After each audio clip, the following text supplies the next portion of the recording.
नमस्कार, मैं हूं पवन त्यागी। देश की सबसे कट्टर ईमानदार पार्टी का एक और नेता,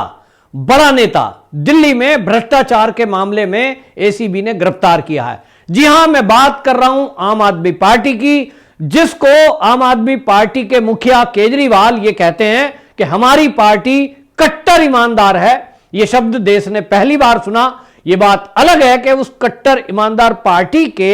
2 मंत्री पहले से ही भ्रष्टाचार के मामले में जो एजेंसियां हैं उनके निशाने पर है, और एक मंत्री तो सत्येंद्र जैन जेल के अंदर बंद है। मनीष सिसोदिया के ऊपर भी गिरफ्तारी की तलवार लटकी हुई है, क्योंकि दिल्ली का जो शराब घोटाला है,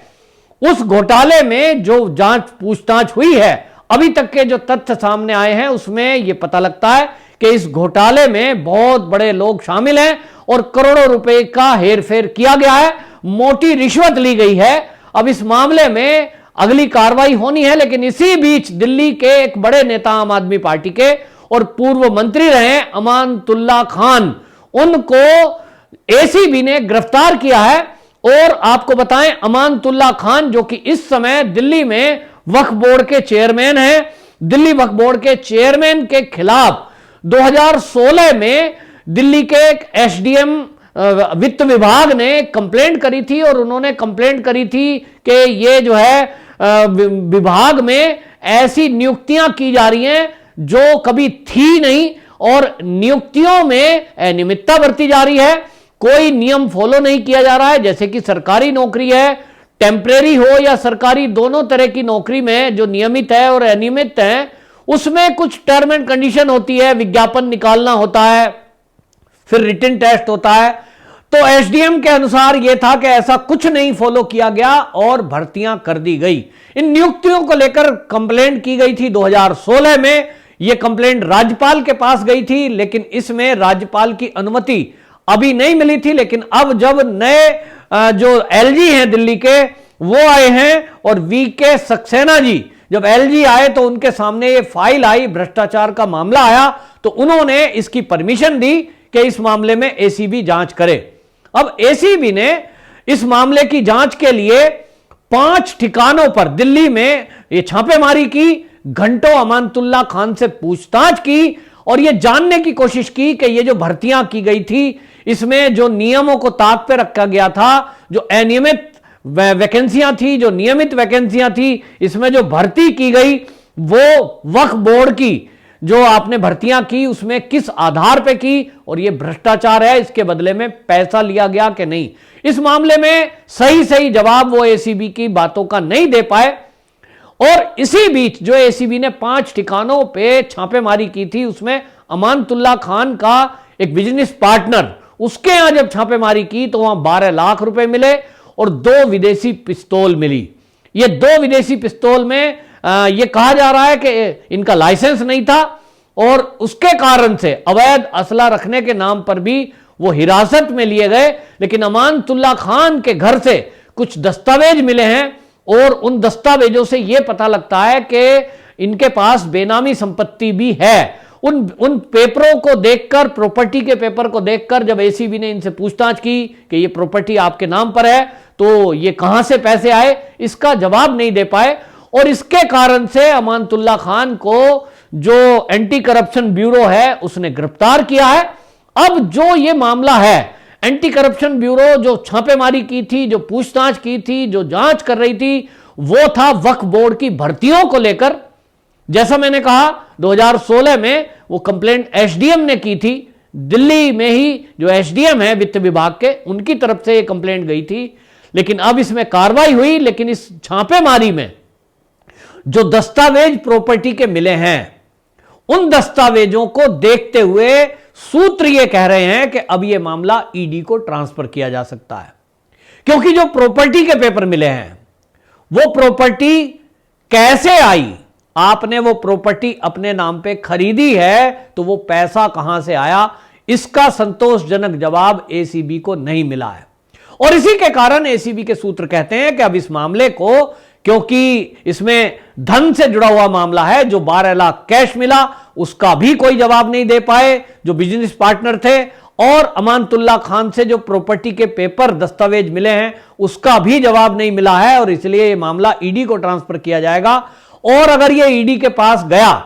तो आप यह समझिए कि जिस तरह से सत्येंद्र जैन पिछले 3 महीने से जेल की सलाखों के पीछे शेल कंपनियों के जरिए करोड़ों रुपए की ट्रांजैक्शन के मामले में बंद हैं, उनकी जमानत याचिका बार बार खारिज हो रही है। कोर्ट ने भी यह माना है कि भ्रष्टाचार हुआ है, शेल कंपनियों के जरिए पैसा जुटाया गया है, और इसकी जानकारी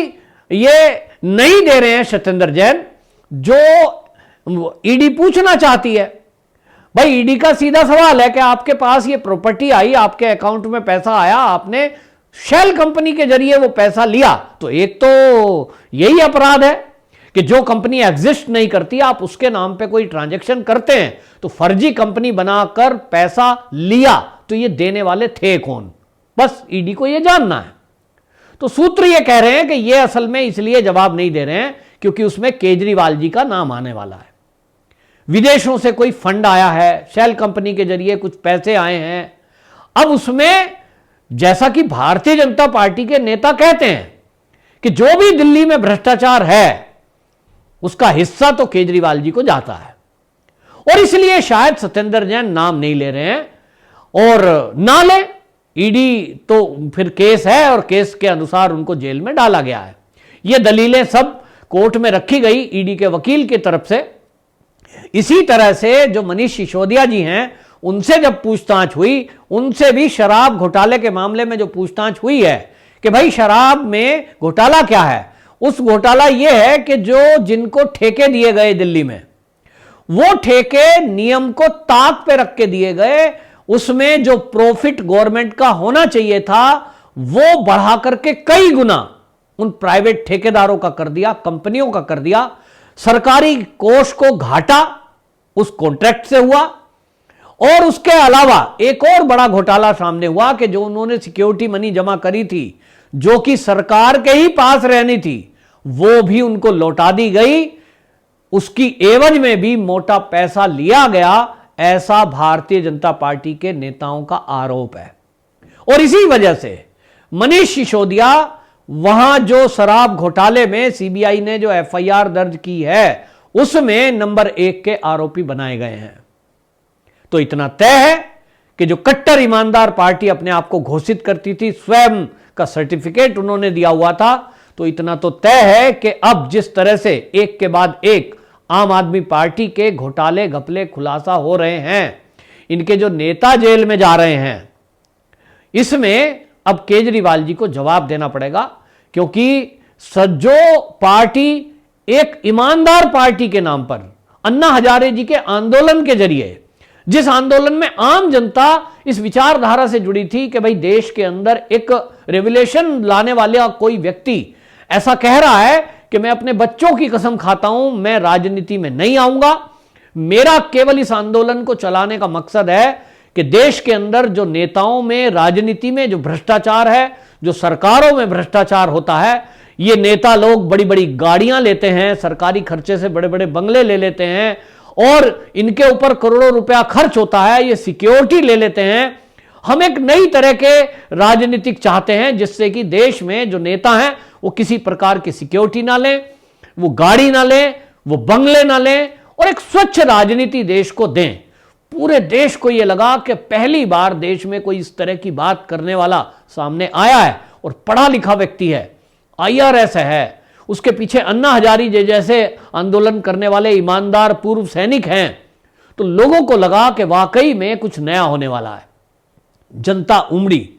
और जनता में इस तरह की बात जब पहुंची, आज भी जहां जहां आम आदमी पार्टी को, केजरीवाल जी को मान सम्मान मिलता है, वो इसीलिए मिलता है कि लोगों के अंदर एक मैसेज गया था कि ये एक नए तरह की राजनीति लेके आए हैं। सोचिए, देश के राजनीतिक दल जो ये घोषणा करते हैं, कोई एक ऐसा घोषणा कर दे उनमें से कि मैं बंगला नहीं लूंगा, मैं लाल बत्ती की गाड़ी नहीं लूंगा, मैं सिक्योरिटी नहीं लूंगा, आम आदमी की तरह मैं तो एक मेट्रो में या तो छोटी गाड़ी में चलूंगा, तो कोई भी सोचेगा कि यार ऐसे नेताओं की तो देश को जरूरत है। इस देश में भ्रष्टाचार करने वाले, लूट खसूट करने वाले तो पिछले 70-75 साल से इस देश को लूट रहे हैं। लेकिन लोगों को निराशा हाथ लगी जब दिल्ली में ही इस तरह के घपले घोटाले खुलकर सामने आए। जिस स्कूल मॉडल की बात करी जाती है कि दिल्ली के स्कूलों को विदेशी लोग देखने आते हैं, उसमें भी भारतीय जनता पार्टी के लीडरों ने बाकायदा जा जाकर मौके पर ऐसे स्कूलों की तस्वीरें शेयर की हैं, वीडियो शेयर की, और मीडिया में भी आया कि टीन शेड में स्कूल चल रहे हैं। तो बीजेपी ने कहा कुछ एक दो स्कूल बना दिए, बस उसी को दिखाए जाते हैं, बाकी स्थिति खराब है। इसी तरह जो एक आंदोलन करने वाले अन्ना हजारे इनके पीछे थे, वो तो शराब के विरुद्ध हैं। तो लोगों को ऐसी उम्मीद ही नहीं हो सकती कि कोई इस तरह का आंदोलन चलाने वाले अन्ना हजारे और उनकी जो बनाई हुई पार्टी है, उनकी जो विचारधारा के लोग हैं, क्या वो कभी शराब को एक के साथ एक बोतल फ्री वाली योजना में चलाएंगे? लोगों को झटका लगा, लेकिन अब झटके पे झटका केंद्रीय एजेंसियां दे रही हैं, और ये आम आदमी पार्टी को जो झटके लग रहे हैं, ये झटके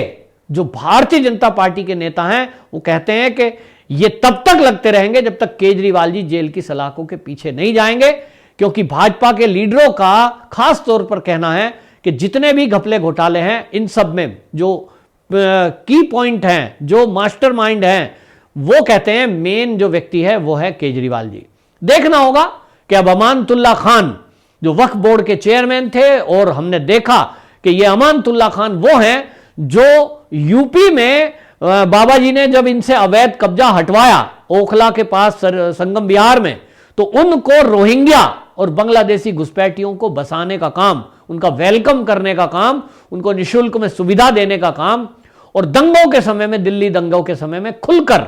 दंगाइयों के पक्ष में बोलने वाला अमानतुल्ला खान क्या अब भ्रष्टाचार के मामले में ये जेल की सलाखों के पीछे जाएंगे, या फिर केवल भर्ती घोटाले तक ये जांच सीमित रह जाएगी? वंदे मातरम।